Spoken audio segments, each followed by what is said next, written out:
শরীফুল ইসলাম রাজেশ ভাই এবং আজকে আমাকে এখানে আমন্ত্রণ করার জন্য যিনি আমাকে আমন্ত্রণ করেছেন অলি হুজুর এবং পাশাপাশি এই মাদ্রাসার আমাদের শিক্ষক মহোদয়গণ এবং অভিভাবকবৃন্দ এবং আমার সামনে উপস্থিত ছাত্রছাত্রীবৃন্দ সবাইকে আসসালামু আলাইকুম। কেমন আছেন সবাই? আজকে তাদের বিদায় বেলায় আসলে আজকে একটি আনন্দের দিন, আবার আবেগঘন মুহূর্ত। আপনাদের আজকে যে ডিসিপ্লিন, এই ডিসিপ্লিন দেখে আমার ছোট্ট একটা কথা মনে পড়ছে। আমি যখন রংপুর ক্যান্ট পাবলিকে পড়তাম তখন এক শিক্ষক আমাকে বলেছিলেন যে ক্যান্ট পাবলিকে 80% হচ্ছে ডিসিপ্লিন, 20% হচ্ছে পড়াশোনা। আপনারা জানেন ক্যান্ট পাবলিকগুলোর রেজাল্ট কেমন হয়। স্যারের একদম স্পষ্টভাবে এভাবেই বলেছিলেন যে 80% ডিসিপ্লিন, 20% পড়াশোনা। আপনাদের মাঝে আজকে উপস্থিত হয়ে আমি ওই জায়গাটায় ফিরে গেছি, ওই স্মৃতিতে, যে আপনাদের মাঝে এরকম পীরগাছা উপজেলায় একটি মাদ্রাসায় এত সুন্দর যে ডিসিপ্লিন হতে পারে আমি আসলে নিজেও ভাবিনি। আজকে এসে সত্যি আমার ভালো লাগছে এবং অলি হুজুরকে আমি ধন্যবাদ জানাবো আজকে আমাকে এখানে আমন্ত্রণ করার জন্য। আমি বিশ্বাস করি এই মাদ্রাসার এই যে ডিসিপ্লিন, এবং আমি যতটুকু শুনেছি যে এই মাদ্রাসার রেজাল্ট সবচাইতে ভালো এবং আপনারা প্রথম হয়েছেন। এর পিছনের যে কারিগর, এই স্কুলের ম্যানেজমেন্ট থেকে শুরু করে আমাদের সুপারিনটেন্ডেন্ট থেকে শুরু করে শিক্ষকগণের মধ্যে যদি কোঅর্ডিনেশনটা না থাকতো তাহলে এটি সম্ভব হতো না। এবং পাশাপাশি আপনাদের যে দৃঢ় ইচ্ছা ভালো রেজাল্ট করার, এটি অবশ্যই আপনাদের মাঝে আছে। আমি যদি দু একটি পরামর্শমূলক কথা বলি, সামনে আপনাদের পরীক্ষা চলে আসছে। এই পরীক্ষায় আপনাদের একদম নকিং এট দ্য ডোর, আপনাদের একদম দরজায় কড়া নাড়ছে। এই পরীক্ষায় আপনারা যখন বসবেন সবচাইতে মাথা ঠান্ডা করে যখন প্রশ্ন পাবেন, প্রশ্ন পাওয়ার সাথেই পুরো প্রশ্ন করবেন ঠান্ডা মাথায়, কোনো রকম উত্তেজনা ছাড়াই। ঠান্ডা মাথায় যদি আপনি পরীক্ষা দিয়ে আসতে পারেন, আপনার যে প্রিপারেশন আছে এই প্রিপারেশন অনুযায়ী সর্বোচ্চটুকু দিয়ে আপনি যদি পরীক্ষার খাতায় লিখে আসতে পারেন, আমি বিশ্বাস করি আপনি সবচাইতে ভালো রেজাল্টটা করে আসবেন। এবং আজকের পর যে কয়েকদিন আছে, এই কয়েকটা দিন আপনারা পৃথিবী থেকে আলাদা হয়ে যান।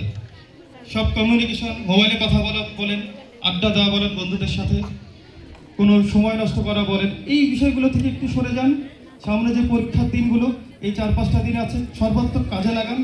ইনশাল্লাহ আবারও এই চরতাম্বুলপুর, এই পীরগাছা উপজেলায় আমাদের ফার্স্ট হবে এবং এটি আপনাদের হাত ধরে। পরীক্ষার্থীরা যখন ভালো রেজাল্ট করবে তখনই তো একটি মাদ্রাসা, একটি স্কুল প্রথম হবে, তাই না? পরীক্ষার্থীদের হাতেই তো এখন এই ক্ষমতা, আপনাদের হাতেই আছে। এবং আমি বিশ্বাস করি এখানে যারা আছেন ভবিষ্যতে আপনারা নেতৃত্ব দিবেন বিভিন্ন পর্যায়ে। আজকে যিনি এখানে আমাদের প্রধান অতিথি জনাব দেবাশিস বসাক, এখানকার উপজেলা নির্বাহী অফিসার, তিনি তো একজন ক্যাডার, বিসিএস ক্যাডার, তাই না? তিনি নিশ্চয়ই এরকম আপনাদের মধ্যে স্টেজ থেকে উঠে এসেছেন।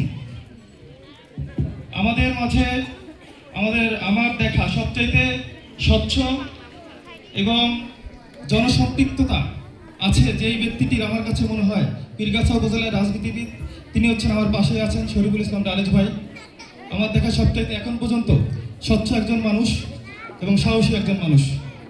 আপনারা জানেন আমি এনসিপি প্রধান সমন্বয়কারী হিসেবে দায়িত্ব পালন করছি পীরগাছা উপজেলায়।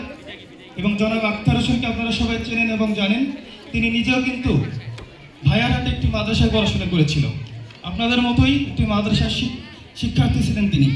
পরবর্তীতে তিনি সাতগারা মাদ্রাসায় পড়াশোনা করেন, পরবর্তীতে ঢাকা বিশ্ববিদ্যালয়ে পড়াশোনা করেছেন আইন বিভাগে। এই যে তিনি ঢাকা বিশ্ববিদ্যালয় পর্যন্ত পৌঁছালেন, প্রথম ধাপটা ছিল ঠিক আপনাদের মতো, একটি মাদ্রাসার স্টুডেন্ট তিনি ছিলেন। তিনি কিন্তু আজকে এমপি হয়েছেন, সংসদে কথা বলছেন, আমাদের প্রতিনিধিত্ব করছেন। আপনারা এটা বিশ্বাস করবেন আমি যদি বলে থাকি, গত 54 বছরের ইতিহাসে সবচেয়ে যোগ্যতম যদি এমপি বলে মনে করি আমি, এবং আপনারা এটা বিশ্বাস করে থাকবেন এবং আপনারা এটা অবশ্যই মানবেন যে সবচেয়ে যোগ্যতম ব্যক্তি আক্তার হোসেন। এখন যিনি এমপি হিসেবে আমাদের দায়িত্ব পালন করছেন, তিনি ঢাকা বিশ্ববিদ্যালয়ে পড়াকালীন সময়েও আপনারা একটু আগে আমরা একটা গজল শুনলাম না, হক কথা বলে না, তিনি সবসময় হক কথা বলে গেছেন, মানুষের জন্য কাজ করে গেছেন। এবং এই সামনে যে সময়গুলো আসবে ইনশাল্লাহ আমরা চেষ্টা করব এই মাদ্রাসার জন্য যতটুকু কাজ করা সম্ভব আমরা কাজ করব।